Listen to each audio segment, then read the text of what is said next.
ブラックジャックとカードカウンティングは学習した？面倒くさかったが学習したよ。なんとなく勝てそうな気がするだろまあ勝てるかもしれないが当然負けることもあるよね。その通り。当然いつも勝てるとは限らないんだ。でも負ける可能性が低くなると思うんだ。そこで本当にカードカウントが有効に機能するのかシミュレーションすることを思いついたんだ。どうやってシミュレーションするの？今回は Excel に VBA でプログラムを組み込んでみたんだ。なんだかわからないが、お前はそんなことができるのか？長いことプログラマーとして働いていたからこのくらいはできちゃうぞ。他にも C 言語や Java、SQL といろいろなことを経験済みだ。わかったわかった。で、シミュレーションってどうやるんだ？その前にカードカウンティングについて少し説明しておこう。カードカウンティングではベッティングストラテジーとプレイングストラテジーが存在する。つまりスルーカウント値による掛け金の上げ下げとヒットやステートの判断の最適化があるんだ。そして今回のシミュレーションで使用するカウント方法はハイローを使用する。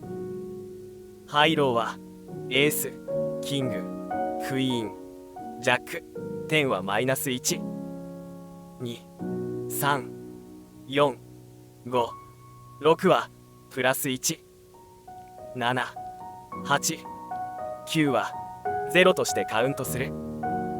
そしてランニングカウントからツルーカウントを計算してその値によりベッド金額を決定する。基本的にはこのベッド金額の上げ下げが重要な戦略となる。そうだな。それは書籍で勉強したよ。あともう一つ重要な戦略としてプレイングストラテジーがあるんだ。当然基本となるベーシックストラテジーはすでに学習しているよね。お前が覚えろと言うから暗記したよ。大変だったけど。ベーシックストラテジーの戦略は実はカウント値によっては違ってくるんだ。なんだそれ。丸暗記したのが台無しなのか。いや、そんなことはないんだ。例えば分かりやすい例としてインシュランスについて考えてみよう。インシュランスは理解したよ。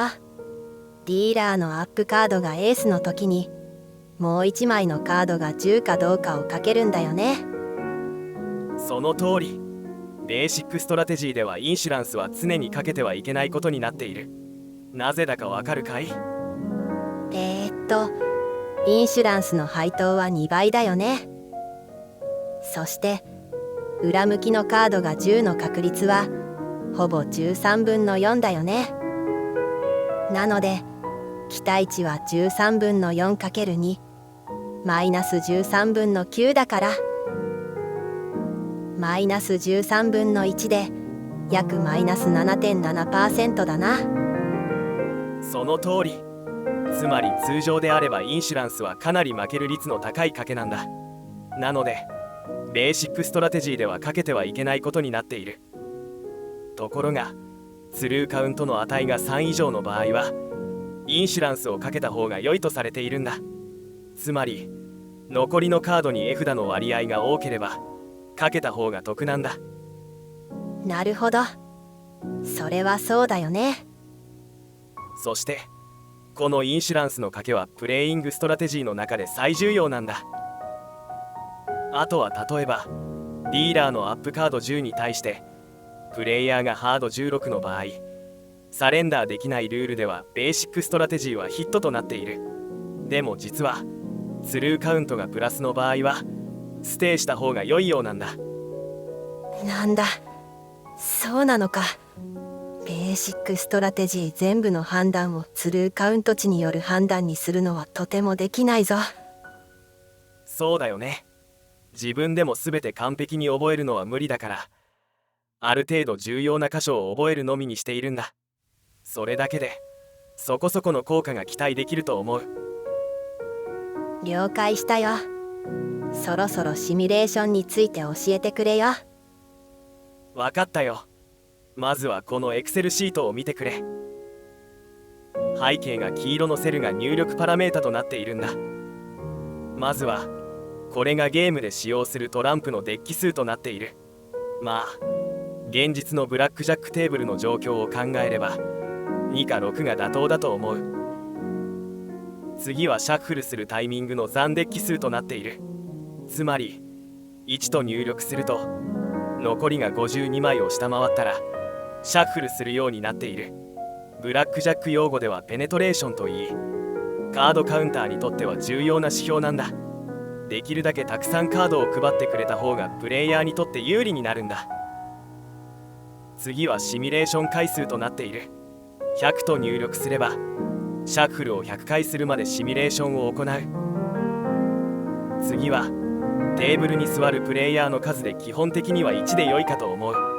ただ実際のカジノでは1人でずっとプレイすることはないかと思うが、シミュレーションなのでよしとしよう。次はツルーカウントの値とその値に対するメインベッドの金額となっている。このパラメータについては変更しながらシミュレーションを行うので、その時に詳しく説明しよう。次はカードカウントの方法だが、ここではバランス型の2とする。カウント値のシートに具体的なカウント値を設定することができる。次はプレイヤーはブラックジャックだった場合の払い戻し倍率だ。これは重要な値なんだが、これについても変更しながらシミュレーションを行うので、その時に詳しく説明しよう。最後の項目はスプリット後のダブルダウンがルールの上で許されるかどうかのパラメータとなっている。これらのパラメータを設定して Go ボタンを押すとプログラムが走り出し、シミュレーション結果を解析シートに出力するようになっているんだ。なんとなくわかったが、お前よくこんな面倒くさそうなものを作ったな。本当にカードカウンティングで勝てるのかどうかを検証してみたかったんだ。